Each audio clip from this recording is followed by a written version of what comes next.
أعوذ بالله من الشيطان الرجيم بسم الله الرحمن الرحيم الحمد لله رب العالمين والصلاة والسلام على رسول الله مولانا محمد مصطفى صلى الله عليه وسلم وعلى آل صحبه وسلم مداد يا الله مداد يا رسول الله مداد يا إفري الله أما بعد ceci étant dit.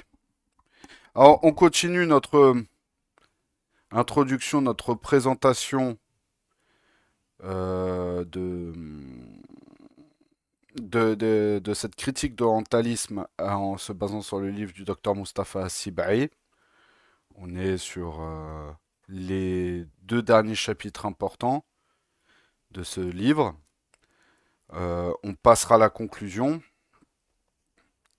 Non, quoique la conclusion elle est intéressante aussi. Et ensuite, on verra dans un autre livre qui fait un petit peu les critiques de l'orientalisme aussi. On verra les différents arguments que font les orientalistes contre les musulmans. Et, et après, peut-être qu'on fera, dès qu'on aura fini ça, on fera un peu une conclusion. Et après, on va dire cette série de cours sur l'orientalisme sera terminée. Du coup, on remplacera par un autre cours le lundi. On verra ce qu'on fera. J'ai plusieurs idées, mais on verra après ce cours sur l'orientalisme euh, ce qu'on fera, Inch'Allah. Donc alors, les critères de recherche chez les orientalistes. Donc la masse des orientalistes dans la rédaction de leurs recherches concerne la loi islamique, la charia. Ils s'appuient sur un critère très étrange dans le domaine de la recherche scientifique, car il est bien connu que le savant honnête fait abstraction de toute passion et de tout penchant personnel pour ce qu'il veut faire comme recherche. Suit les textes et les références dignes de confiance. Ce qui le conduit, après la comparaison et l'étude minutieuse aux résultats inéluctables auxquels il devrait croire, mais la plupart de ces orientalistes se mettent dans leur tête, comme je l'ai dit précédemment, une idée précise, en chassant les preuves pour affirmer, et lorsqu'ils recherchent ces preuves, leur authenticité ne leur importe guère, dans la mesure où ce qui leur importe, c'est de pouvoir profiter d'elles. Pour étayer leur opinion personnelle, souvent, ils déduisent d'une question globale à partir d'un incident mineur, et à partir de là, ils tombent dans des paradoxes surprenants. Ne fût-ce là, ne fût-ce là passion et intérêt. Ils considèrent au-dessus de ces paradoxes. Nous allons donner quelques exemples de cela. Premier exemple. La tentative de l'orientaliste Goldziher pour infirmer ses dires. Que le hadith dans son ensemble émane des 3 premiers siècles de l'Égypte et ne fait pas partie des paroles du messager d'Allah alayhi salatu wassalam. Il prétendit également que les préceptes de la loi n'étaient pas connus chez la masse des musulmans dans les premiers temps de l'islam et ignore de ces préceptes et de l'histoire du messager alayhi salatu wassalam était imputé aux grands savants. Goldziher rassembla certaines versions incohérentes et à partir de cela, il corporta le livre Les animaux de Damiri qu'Abu Hanifa, rahmatullah alayh, ne savait pas si la bataille de Badr était avant Uhud ou si cette dernière se produisit avant elle. On voit bien qu'on est presque dans de la méthodologie de Munkiri Sunna, c'est-à-dire de négateurs de la Sunna, ou plus communément appelés des coranistes.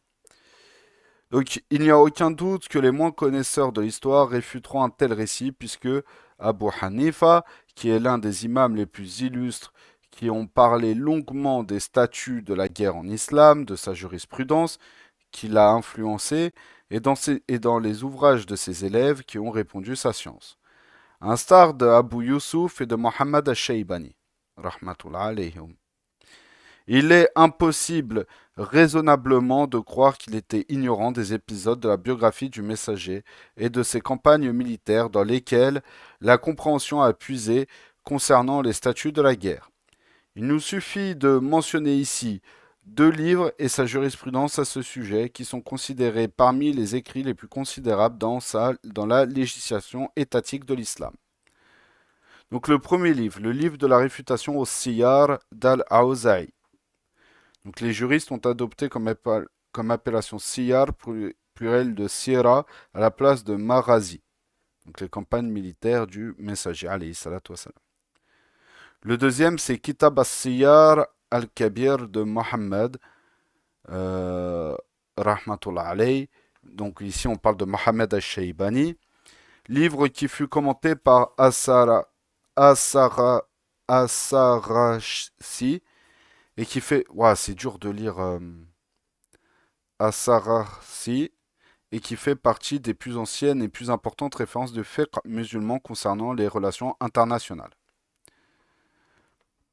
Il fut publié récemment sous l'égide de l'Université des États arabes à la demande de l'association de Mohammed ibn al-Hassan al-Shaybani pour les droits internationaux. Dans ces deux ouvrages se profile la vue d'ensemble des élèves de l'imam Abu Hanifa, rahmatullah alayh, qui a transmis son savoir au sujet de l'histoire des batailles islamiques à l'époque du messager, alayhi salatu wassalam, et l'époque des califes bien guidés. Goldziher ne peut donc ignorer l'existence de ces deux livres.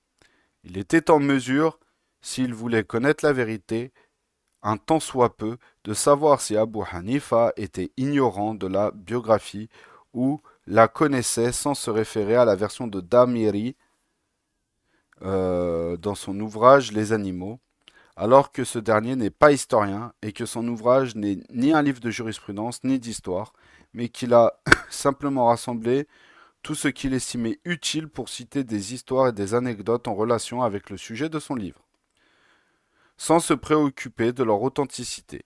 On n'ignore pas l'animosité au niveau de la méthodologie intellectuelle qu'il y avait entre Abu Hanifa, ses contemporains et leurs imitateurs. Et cette animosité représentait une grosse matière pour les rapporteurs d'informations et les auteurs d'ouvrages d'histoire et d'anecdotes par rapport aux événements historiques dont certains ennoblissent Abu Hanifa et d'autres ternissent sa réputation. La plupart d'entre elles, c'est-à-dire ces histoires, ont été inventées de toutes pièces, forgées pour la veillée et les histoires drôles de la part de ceux qui aimaient et ceux qui les haïssaient sans distinction, ce qui les rend dépourvus de valeur scientifique aux yeux des savants et des chercheurs. Là, ce qu'essaye d'expliquer le docteur Mustafa Sibai, rahmatullah alayh, c'est que Abu Hanifa, en fait, avait une image qui était partagée au sein de ses contemporains. Soit les gens l'appréciaient pour son savoir, soit les gens ne l'aimaient pas. Et que du coup, beaucoup de récits ont été a posteriori exagérés, grossis, soit par ses partisans, soit par ses détracteurs, dans le but soit de le soutenir, soit de vouloir comme on dit un petit peu trivialement, de vouloir le descendre. Ce qu'il faut comprendre, c'est que il faut revenir dans l'historicité un petit peu de l'évolution du fiqh dans la communauté musulmane. Avant même l'apparition des quatre écoles, il y avait deux écoles. Il y avait l'école des Ahlul Hadith ou des Ahlul Athar et l'école des Fuqaha. Et souvent, l'école des Fuqaha est aussi appelée l'école euh,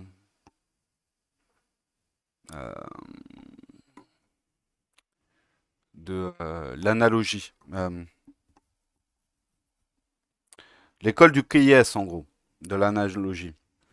C'est-à-dire que il ne prenait pas forcément un récit littéraire comme argent comptant.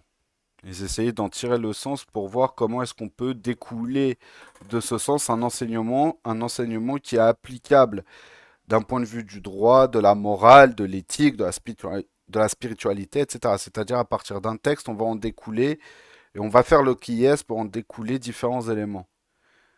C'est pour ça que euh, et ça, c'est l'école qu'on retrouvait majoritairement en Irak. C'est-à-dire, comme on l'a vu ce matin sur le cours sur l'histoire, la culture, les sciences en islam, où on a parlé justement de l'évolution un petit peu des sciences dans la langue arabe. On voit bien que il y avait deux grandes écoles au niveau de la langue arabe en Irak. Il y avait l'école de Basra et l'école de Koufa.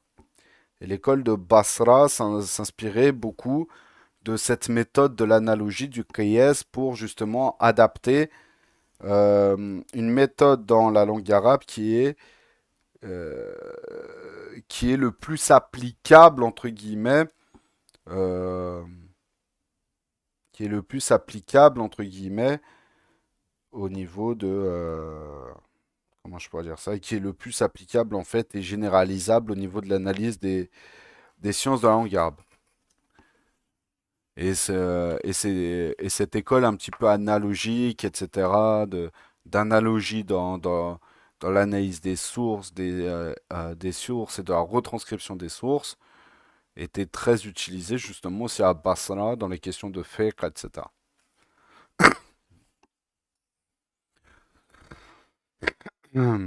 Reprenons.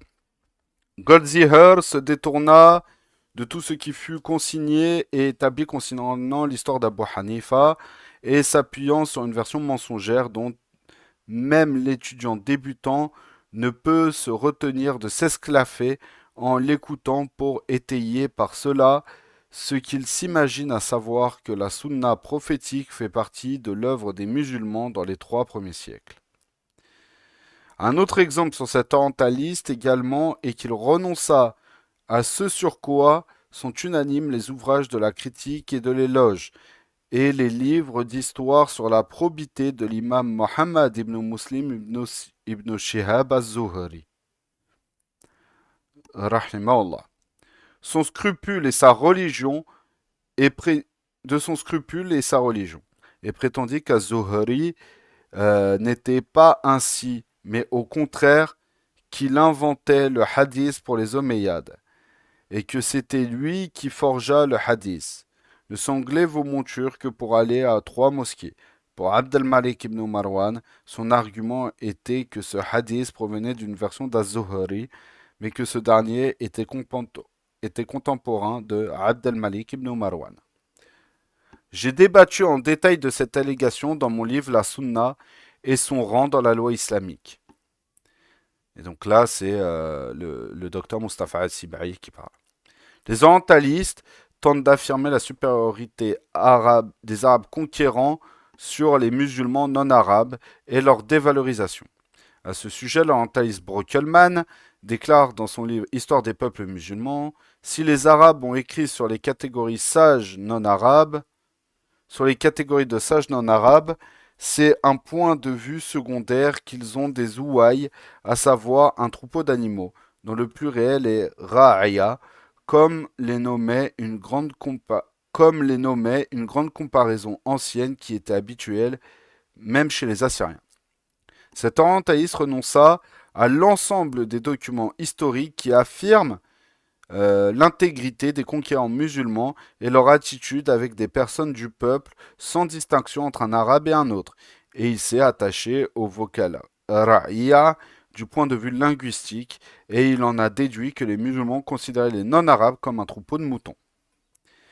Et si nous retournions au vocable ra'a dans les dictionnaires de la langue, nous trouverons comme définition, comme cela est stipulé dans Al-Qamus al-Muhit, Ar-Ra'i', le berger, désigne tout responsable d'un peuple, et le peuple est sujet. Et Ra'ayuth, Ra'aytuh signifie je l'ai considéré, bienfaisant à mon égard. Et Ra'aytu amrah, je l'ai préservé, j'en ai pris soin, comme Raha.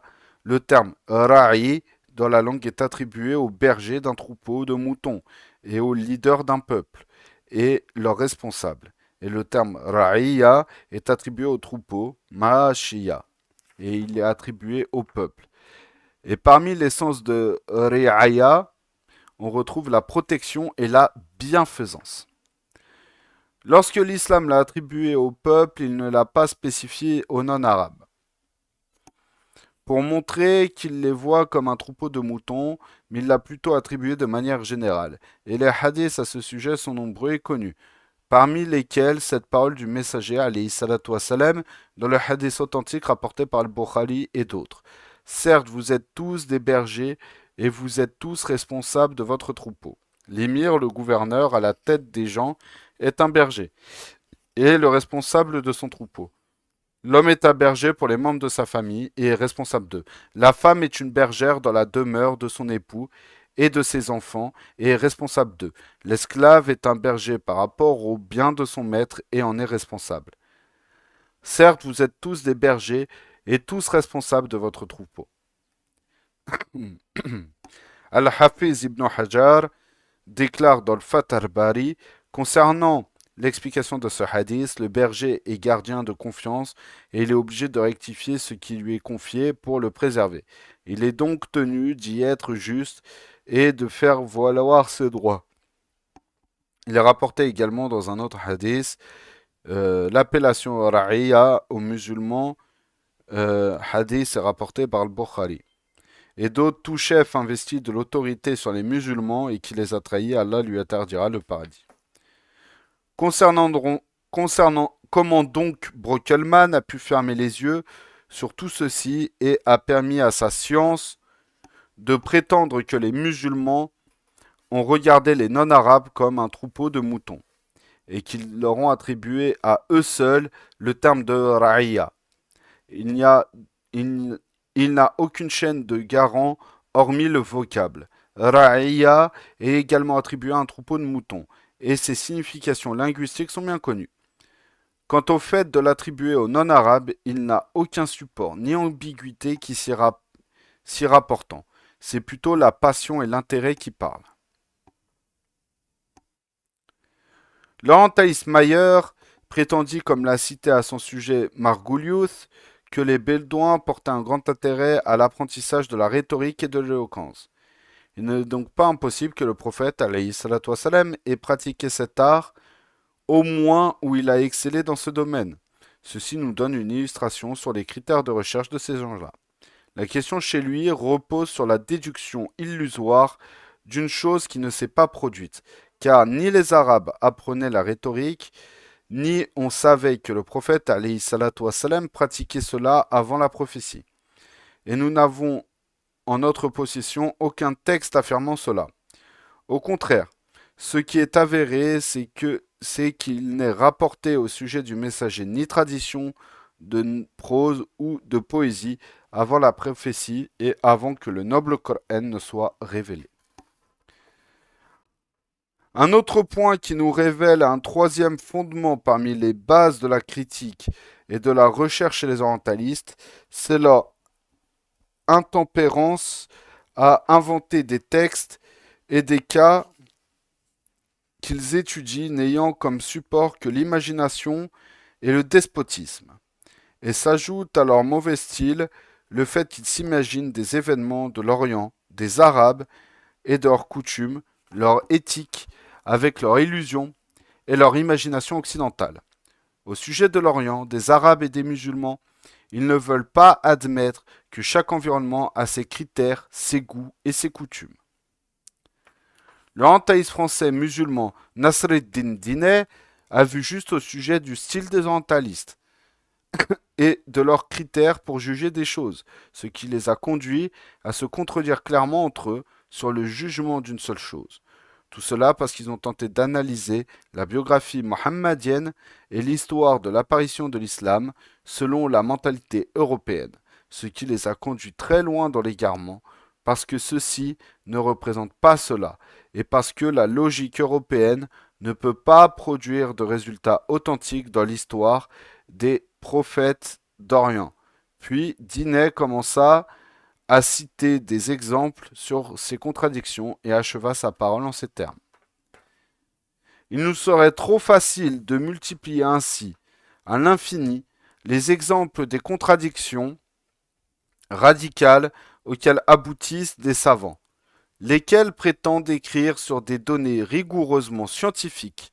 Les citations qui précèdent suffisent d'ailleurs pour établir que les orientalistes modernisants ne s'entendent sur aucun point important avec toutes les ressources de leur édition, ils ne sont arrivés et n'arriveront jamais qu'à nous présenter des personnages de fantaisie beaucoup plus éloignés de la réalité que ceux des romans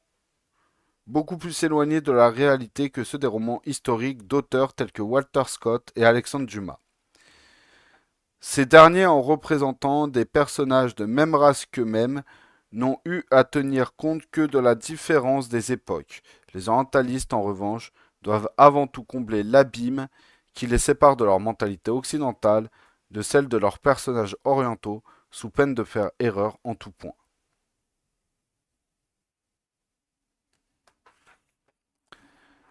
Donc, face à face avec les orientalistes en Europe. Donc j'avais écrit au sujet des orientalistes de façon concise dans mon livre La Sunna et son rang dans la législation islamique, avant de visiter la plupart des universités d'Europe en 1956. Je me mêlais à eux, m'entretenais avec eux et débattais avec eux. Quand cela se réalisa pour moi, ma foi augmenta dans ce que j'ai écrit à leur sujet et je suis convaincu de leur danger au sujet de tout notre héritage islamique, que ce soit légalement ou civilisationnel, de ceux qui remplissent leur personne de fanatisme contre l'islam, les arabes et les musulmans. Le premier avec qui je me suis entretenu fut le professeur Anderson, président du département des statuts personnels en vigueur dans le monde musulman, à l'Institut des études orientales à l'Université de Londres. Diplômé de la faculté de théologie à l'université de Cambridge, il fut l'un des piliers de la guerre de l'armée britannique en Égypte durant la Seconde Guerre mondiale. Comme il m'a entretenu lui-même de cela, il apprit la langue arabe dans des cours que donnaient certains savants d'Al-Azhar à l'université américaine du Caire, 1 heure par semaine durant une année. De même, il apprit le dialecte égyptien du fait de sa promiscuité avec le peuple égyptien lorsqu'il assuma sa fonction militaire citée précédemment. Il se spécialisa dans l'étude de l'islam à partir des conférences générales que donnaient le défunt Ahmed Amin, le docteur Taha Hossein et le défunt Cheikh Ahmed Ibrahim. Puis, il passa du service militaire après la guerre à la présidence du département des statuts personnels à l'université de Londres, comme nous l'avons mentionné plus haut. Je ne veux pas tirer d'exemple au sujet de son fanatisme à l'encontre de l'islam. Le défunt docteur Hamoud Raraba, directeur du Centre culturel islamique de Londres à cette époque, m'a beaucoup entretenu sur ce point. Mais je me contenterai ici de mentionner ce que m'a apporté le professeur Anderson en personne. Il a recalé l'un des diplômés d'Al-Azhar qui voulait obtenir le diplôme de doctorat dans la loi islamique de l'Université de Londres pour une seule raison, à savoir qu'il a présenté sa thèse sur les droits de la femme en islam, dans laquelle il démontra que l'islam donna à la femme plein de droits. Je fus alors surpris de cela et interrogeai cet orientaliste. Comment avez-vous refusé que cet étudiant obtienne le doctorat pour cette raison, alors que vous prétendiez à la liberté de penser dans vos universités? Il répondit, car il déclarait l'islam permet à la femme ceci, l'islam fixe à la femme ceci. Est-il donc le porte-parole officiel au nom de l'islam? Est-il Abu Hanifa ou Ash-Shafi'i? Jusqu'à dire ses propos et parler au nom de l'islam. Donner ses opinions au sujet des droits de la femme que les savants anciens de l'islam n'ont pas stipulé. Cet homme est présomptueux lorsqu'il a prétendu qu'il comprenait l'islam mieux que ne l'ont compris Abu Hanifa et Ash-Shafi'i. Ce sont les propos de cet orientaliste qui est encore vivant, bien pourvu. J'ignore s'il occupe toujours son poste à l'université de Londres ou s'il a été mis à la retraite. J'ai également visité l'université d'Édimbourg, en Écosse, et l'orientaliste qui présidait les études islamiques était un être accoutré en civil. Était un prêtre accoutré en civil, c'est-à-dire qui portait des tenues civiles. Il a posé son titre religieux suivi de son nom sur la porte de sa maison. Et à l'université de Glasgow, en Écosse également, le président des études arabes était un prêtre qui a été président de la mission religieuse à Jérusalem pendant environ 20 ans, au point de parler l'arabe comme ses habitants. C'est lui-même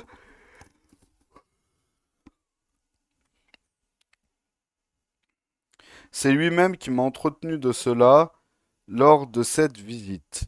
J'avais eu un entretien avec lui avant cela au congrès islamo-chrétien qui s'est tenu à Bahamdoun au Liban en 1954.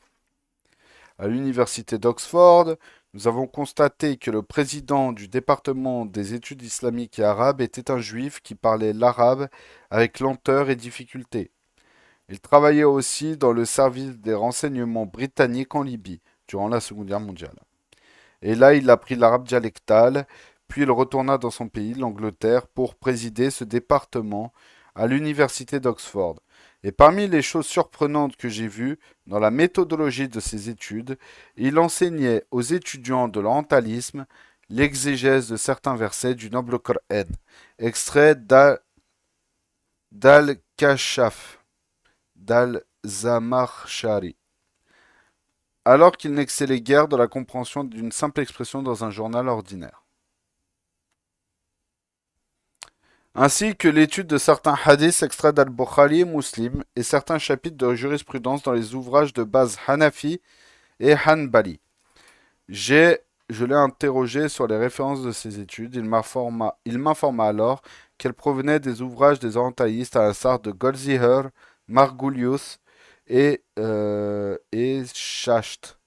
Et ces gens-là te suffisent comme modèle pour les études menées, dirigées contre l'islam et les musulmans. Dirigées contre l'islam et les musulmans. Quant à l'université de Cambridge, la présidence de son département des études arabes et islamiques était détenue par l'illustre orientaliste Arbery. La spécialisation était uniquement la langue arabe et dont le nom a été cité précédemment. Il m'a dit, lors de mes entretiens avec lui, nous les orientalistes, nous tombons dans beaucoup d'erreurs lors de nos recherches sur l'islam, et il est obligatoire de ne pas nous engager dans ce domaine parce que vous, les musulmans arabes, êtes plus à même de vous engager dans ces recherches. Peut-être qu'il a dit cela par complaisance ou qu'il était convaincu de sa véracité. À Manchester, toujours en Angleterre, j'ai rencontré le professeur Robson qui comparait les Sunan d'Abu Daoud à la copie manuscrite. Il a également produit des écrits dans l'histoire du hadith, dans lequel il est en accord avec la plupart du temps avec les opinions des orientalistes sectaires. J'étais désireux de lui montrer que dans les études orientalistes précédentes, il s'y trouvait un parti pris et un éloignement de la vérité. Je me suis opposé aux avis de Goldziher et je lui ai prouvé ses erreurs historiques et scientifiques. Et sa réponse fut la suivante. Nul doute que les orientalistes à cette époque sont plus informés sur les références islamiques que Goldziher, eu égard à ce qui a été publié et connu dans les ouvrages islamiques, qui n'étaient pas connus à l'époque de Goldziher. Je lui ai dit alors, je souhaite que vos recherches, c'est-à-dire celles des orientalistes, soient plus proches de la vérité et de l'équité que celles de Goldziher, Margulius et leurs semblables. Il me rétorqua, je souhaite aussi cela.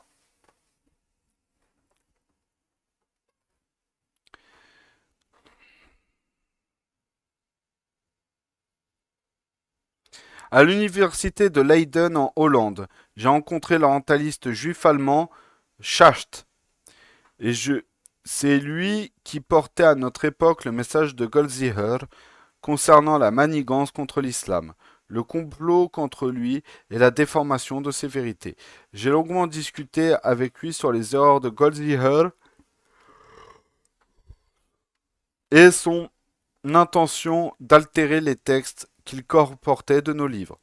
Il nia cela en premier lieu. Je lui ai alors donné un seul exemple de ce qu'a écrit Goldziher. Dans l'histoire de la Sunna, il fut étonné de cela. Il se reporta au livre de Goldziher alors que nous étions assis dans sa bibliothèque personnelle. Il me dit alors, vous avez raison, Goldziher s'est trompé. Là je lui répondis, est-ce une simple erreur? Il s'emporta alors et dit, pourquoi pensez-vous mal de lui? Je suis donc passé à l'étude de son analyse vis-à-vis de la position de Az-Zuhri. au sujet de Abd al-Malik ibn Marwan, et je lui ai mentionné parmi les vérités historiques qui contredisent ce que prétend Goldziher. Après un débat à ce sujet, il dit « Et cela est aussi une erreur de Goldziher. Les savants ne se trompent-ils guère ?» Je lui ai rétorqué « Certes, Goldziher est le fondateur de l'école orientaliste qui établit son jugement de la loi islamique sur les événements de l'histoire elle-même. Alors pourquoi n'utilise-t-il pas son principe ici lorsqu'il a parlé d'Az-Zuhri? Et comment lui est-il permis de juger ce dernier comme quelqu'un qui a inventé le hadith du mérite de la mosquée sacrée de Jérusalem pour donner satisfaction à Abd al-Malik contre Ibn Zubayr, en sachant qu'Az-Zuhri n'a rencontré Abd al-Malik que des années plus tard après l'assassinat d'Ibn Zubayr. À cet instant, le village de Chasht pâlit. Il commença à se frotter les mains et l'exaspération et le désarroi apparurent sur son visage. J'achevai ainsi la discussion avec lui en disant « De telles erreurs, comme vous les nommez, se sont répandues le dernier siècle et un orientaliste parmi vous les transmet à un autre comme étant des vérités scientifiques, avant que nous ne lisions, nous les musulmans, ces ouvrages qu'après la mort de leurs auteurs. Quant à aujourd'hui, je souhaiterais que vous entendiez de notre part nos remarques sur vos erreurs, afin que vous les rectifiez dans votre vie, avant qu'elles ne soient adoptées comme vérité scientifique. » On notera que cet orientaliste enseignait à l'université du Caire, nommé Fouad autrefois. Il a écrit un ouvrage sur l'histoire de la loi islamique, qui n'est que complot et falsification des textes à travers le style de son maître Goldziher.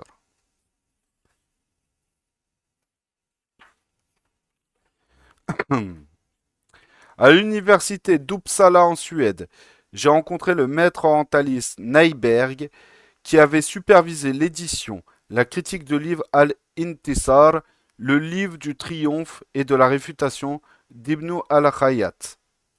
Selon mon avis, qui avait publié jadis la commission de promotion de la commission de la production et de la traduction au Caire, il y eut une longue conversation entre lui et moi, qui portait en majeure partie sur les études des orientalistes et de leur ouvrage au sujet de l'islam et de son histoire. J'ai placé Goldziher comme axe de la discussion sur les orientalistes. Je lui ai mentionné des exemples de ces erreurs et de la falsification des vérités. Parmi les paroles que proféra Nyberg après cet échange, il y a ce qui suit. Certes, Goldziher fut le dernier siècle une célébrité scientifique et une référence pour les orientalistes, à notre époque, pour la diffusion des livres publiés dans nos pays sur les sciences islamiques. Goldziher n'est plus une référence comme il l'a été au siècle dernier. Le temps de Goldziher est révolu selon nous. Il m'a été permis, durant ce voyage, de poursuivre la visite des universités, à l'exception de celles que j'ai mentionnées dans les capitales de Bruxelles, du Danemark, de Norvège, de Finlande, d'Allemagne, de Suisse et Paris, et la ville de Paris. Et j'ai rencontré ceux qui s'y trouvaient à cette époque parmi les orientalistes. Et parmi ceux que j'ai mentionnés précédemment et que j'ai notés dans mon carnet au sujet des orientalistes que j'ai rencontrés durant ce voyage, les vérités suivantes se clarifièrent pour moi. La première, les orientalistes dans leur ensemble, aucun ne sont exempts d'être un prêtre ou un colonisateur ou bien encore un juif, et quelques individus peuvent déroger à cela. La deuxième, l'orientalisme dans les États occidentaux qui ne sont pas colonisateurs, comme les États scandinaves, est plus faible que dans les États impérialistes. La troisième, les orientalistes contemporains dans les États impérialistes renoncent à Goldziher et ses semblables dévoilés pour leur fanatisme. La quatrième, l'orientalisme de manière générale émane de l'Église et marche dans les États colonisateurs côte à côte avec l'Église et le ministère des Affaires étrangères et reçoit d'eux tout soutien. La cinquième, les États colonisateurs comme la Grande-Bretagne et la France désirent toujours diriger l'orientalisme de son point de vue académique en qualité d'instrument pour détruire l'islam et ternir la réputation des musulmans. En France, Blacher et Massignon, qui sont deux maîtres orientalistes français à notre époque, occupent toujours le poste d'expert au ministère des Affaires étrangères concernant les affaires des Arabes et des musulmans. Et en Angleterre, nous avons vu, comme je l'ai déjà mentionné, que l'orientalisme a une position honorable dans les universités de Londres, Oxford, Cambridge, Édimbourg, Glasgow et d'autres que supervisent des juifs, des anglais colonisateurs et des missionnaires, qui cherchent à ce que les ouvrages de Goldziher, Margulius puis Schacht, après eux, demeurent. Ce sont les références principales pour les étudiants occidentaux de l'orientalisme, et ceux qui sont désireux d'obtenir le diplôme de doctorat chez eux, parmi les Arabes et les musulmans, qu'on ne favorise jamais pour la demande d'un doctorat dont le sujet serait l'équité de l'islam et la révélation des complots des orientalistes. À cet effet, le docteur Amin al-Misri, diplômé de la faculté des fondements de la religion Al-Azhar, de la faculté de lettres et de l'Institut de l'éducation à l'université du Caire, nous a rapporté qu'il a rencontré comme difficulté concernant le sujet de sa thèse qu'il voulait présenter pour obtenir le diplôme de doctorat en philosophie des universités d'Angleterre. Il s'y était rendu depuis quelques années pour y étudier la philosophie et y obtenir le diplôme de doctorat. À peine avait-il pris connaissance des programmes de l'étude, et particulièrement de l'étude des sciences islamiques, qu'il fut consterné par ce qu'il avait vu comme complot dans les ouvrages des orientalistes, notamment Schacht. Il décida alors que le sujet de sa thèse porterait sur la critique du livre de Schacht, sur l'histoire de la jurisprudence islamique. Il s'est donc présenté au professeur Anderson afin que ce dernier soit son directeur de recherche, soit le directeur de recherche de cette thèse, et qu'il soit d'accord sur son sujet. Mais cet orientaliste refusa que le sujet de sa thèse soit la critique du livre de Schacht. En vain, il tenta de désapprouver cela, et lorsqu'il désespéra de l'université de Londres, il se rendit alors à l'université de Cambridge et s'y inscrit.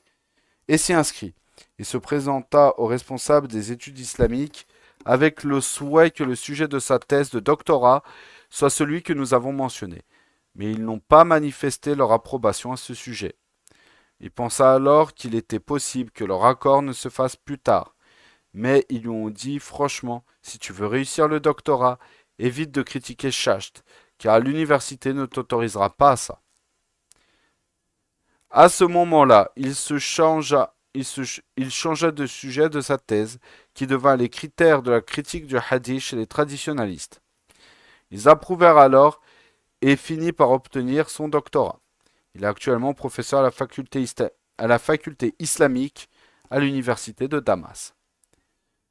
Cela représente un propos bref de ce que j'ai détaillé moi-même au sujet des orientalistes, et notamment les livres de Goldziher et ses opinions.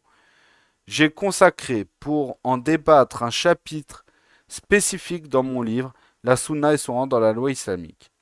J'ai montré le parti pris de cet orientaliste juif, sa déformation des vérités, sa falsification des textes, son interprétation des vérités historiques, conformément au but qu'il était fixé, son recours à des références sans valeur au regard de la science et son démenti des références scientifiques reconnues chez nos imams et nos savants éditeurs critiques.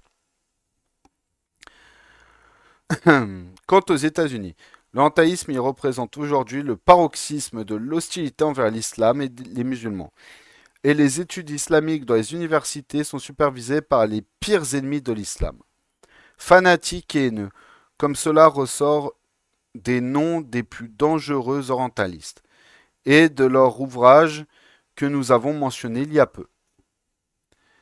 Ce qui est affligeant, c'est que les étudiants du monde islamique qui étudient la langue anglaise dans leur pays soient toujours contraints d'entrer dans les universités anglaises et américaines.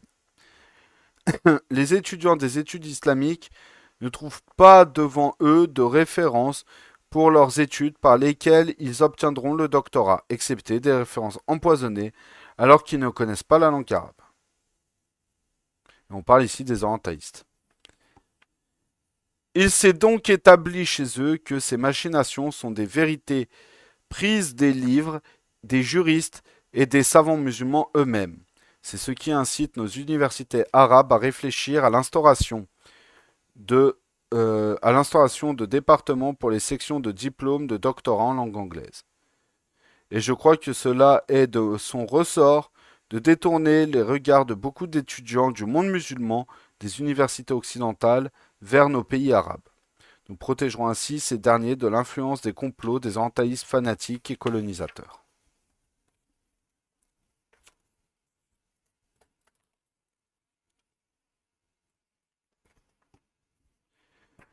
Ok. En fait, ces deux chapitres montrent, on va dire que parmi les principaux problèmes des orientalistes, au-delà de l'aspect malhonnête, fanatique, des fois, comment, comment on dit déjà, missionnaires, etc., qu'ils peuvent avoir.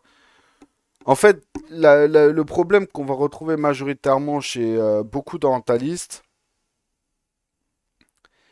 euh, c'est ce même problème de maîtrise de la langue arabe, maîtrise de la méthode d'analyse des sources islamiques, etc., etc. Notamment lorsqu'ils vont aborder les questions de théologie. Pour ce qui est de l'histoire, c'est encore autre chose. Mais pour ce qui est d'aborder des questions de théologie et de cette espèce d'école ultra critique orientaliste, ce qu'il faut comprendre, c'est que les orientalistes, en fait, ne connaissent pas ce qu'on pourrait appeler un isnad, n'ont jamais participé à des cours traditionnels, par exemple dans le mazhab de l'imam Abu Hanifa ou de l'imam Shafi'i, etc.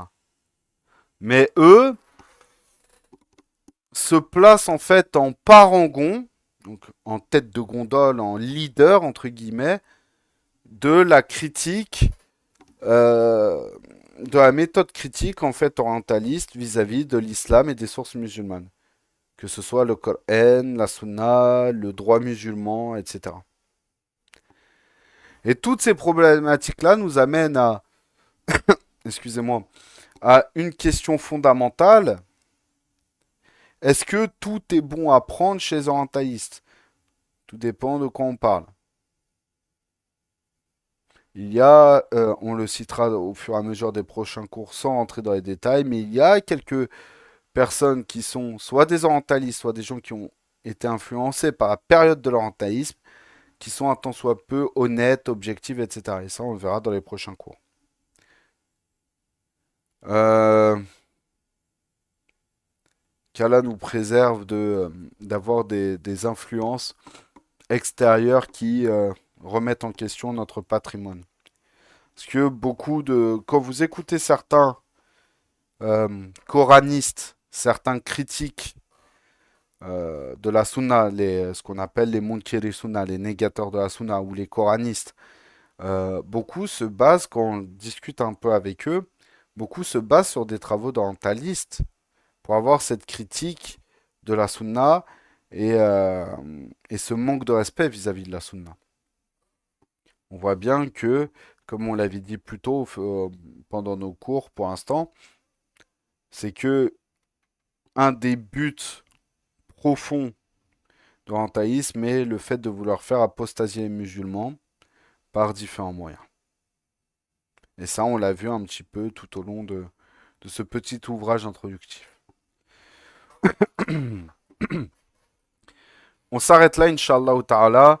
سبحانك اللهم وبحمدك أشهد أن لا إله إلا أنت أستغفر الله وأتوب إليك بسم الله الرحمن الرحيم والعصر إن الإنسان لفي خسر إلا الذين آمنوا وعملوا الصالحات وتواصوا بالحق وتواصوا بالصبر اللهم صل على سيدنا محمد عدد ما في علم الله صلاة دائمة بدوام ملك الله سبحان ربك رب العزة عما يصفون وسلام على المرسلين Walhamdulillahi Rabbil Alamin al-Fatiha.